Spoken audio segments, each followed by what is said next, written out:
السلام علیکم dear students, جیسا کہ آپ جانتے ہو کہ ہم مغل امپائر کے بارے میں پڑھ رہے ہیں۔ تو کل تک ہم نے اس میں پڑھا تھا فلیگ آف مغل امپائر پڑھا، میپ آف مغل امپائر پڑھا، ٹھیک ہے۔ تو فرسٹ بیٹل آف پانی پت پڑھا، وہ کس کے بیچ میں کہاں ہوئی اور اس کے نتائج کیا نکلے، تو وہ ہم نے پڑھا۔ اس کے بعد فرسٹ امپرر ظاہر الدین محمد بابر کے بارے میں پڑھا۔ تو آج جو ہم پڑھنے جا رہے ہیں وہ ہے بیٹل آف کھنوا۔ کیا؟ Battle of Khanwa. کہتے ہیں the battle of Khanwa was fought near the village of Khanwa about 60 kilometer west of Agra on March 17, 1527۔ کہتے ہیں جو یہ بیٹل آف کھنوا ہے یہ کب لڑی گئی، یہ لڑائی کب لڑی گئی اور کہاں لڑی گئی؟ یہ لڑی گئی ایک گاؤں میں کھنوا جس کا نام تھا، جو 60 کلومیٹر ویسٹ آف، جو آگرہ کے مشرق میں 60 کلومیٹر کی دوری پہ یہ گاؤں واقع ہے جس کا نام کھنوا ہے۔ تو اس کھنوا گاؤں میں 17 مارچ 1527 کو یہ لڑائی لڑی گئی۔ It was the second major battle fought in modern day India۔ یہ دوسری بڑی عظیم لڑائی ہے جو کہ آج کل کے ماڈرن ہندوستان میں لڑی گئی ہے۔ Between the invading forces of the first Mughal Emperor Babur and the Rajput forces led by Rana Sanga of Mewar. کہتے ہیں یہ لڑائی مغل امپرر، جو فرسٹ مغل امپرر، جو پہلا مغل بادشاہ تھا بابر، اور راجپوتوں کے بیچ میں یہ لڑائی لڑی گئی۔ جو راجپوتوں کا بادشاہ تھا وہ کون تھا؟ Rana Sanga of Mewar. After the battle of Panipat کے بعد یہ دوسری بڑی لڑائی تھی جو مغلوں نے لڑی۔ مغل امپرر جو بابر تھا اس نے لڑی کس کے ساتھ؟ رانا سانگا، جو راجپوتوں کا بادشاہ تھا، راجپوت ڈائناسٹی سے اس کا تعلق تھا۔ تو ان دونوں کے بیچ میں یہ لڑائی ہوئی کب؟ 17 March 1527 after the battle of پانی پت۔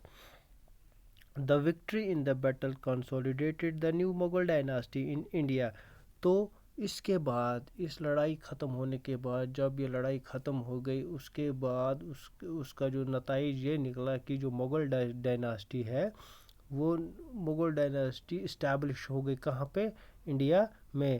The new Mughal dynasty established in India۔ Hindustan میں، انڈیا میں مغل ڈائناسٹی اسٹیبلش ہو گئی۔ انڈیا، یہ آپ دیکھ بھی رہے ہو، location Khanwa near Agra India, date ہے 1527۔ رزلٹ کیا ہوا؟ Decisive victory of the first Mughal emperor Babur and consolidation of Mughal power in India. اس کے بعد کیا ہوا؟ اس لڑائی میں بابر نے یہ لڑائی جیتی، رانا سانگا اس میں ہارا۔ تو اس کے بعد کیا ہوا؟ مغل ڈائناسٹی کنسولیڈیشن کے بعد مغل امپائر یہاں پہ اسٹیبلشڈ ہوا انڈیا میں۔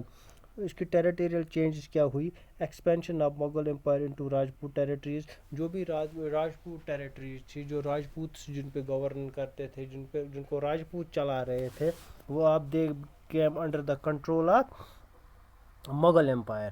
تو مغلوں نے جو بھی راجپوتوں کی جو بھی ٹیریٹریز تھی وہ اپنے انڈر کر لی۔ اس کے بعد تھا belligerents, Mughal empire, Rajput confederation and Lodhi dynasty loyalties, ٹھیک ہے۔ تو یہ ہم نے پڑھا بیٹل آف کھنوا کے بارے میں۔ بیٹل آف کھنوا کس کے بیچ میں لڑی گئی اور اس کے نتائج کیا ہوئے؟ تو اس کے نتائجوں کے بعد کیا ہوا میں آپ پھر سے ریپیٹ کرنا چاہتا ہوں۔ جو بیٹل آف کھنوا ہے یہ لڑائی لڑی گئی Mughal empire Babur, first Mughal emperor Babur اور رانا سانگا جو راجپوت ڈائناسٹی کا ایک رولر تھا، ان کے بیچ میں کہاں پہ؟ کھنوا میں، جو 60 کلومیٹرز ویسٹ آف آگرہ میں لوکیٹ کی ہوئی یہ جگہ ہے۔ کب؟ 17 مارچ 1527۔ اس کا رزلٹ کیا ہوا؟ جو بابر تھا وہ اس جنگ میں جیتا، تو اس کے بعد یہاں پہ جو مغل امپائر ہے وہ اسٹیبلش ہو گیا انڈیا میں۔ تو جو بھی راجپوتوں کی جو بھی ٹیریٹریز تھی جن پہ وہ حکومت کرتے تھے، گورن کرتے تھے، جو ان کا ایریا تھا، they came under the control of Mughal Empire with the invasion of with the win of the Battle of کھنوا. تو یہ ہم نے پڑھا آج بیٹل آف کھنوا کے بارے میں.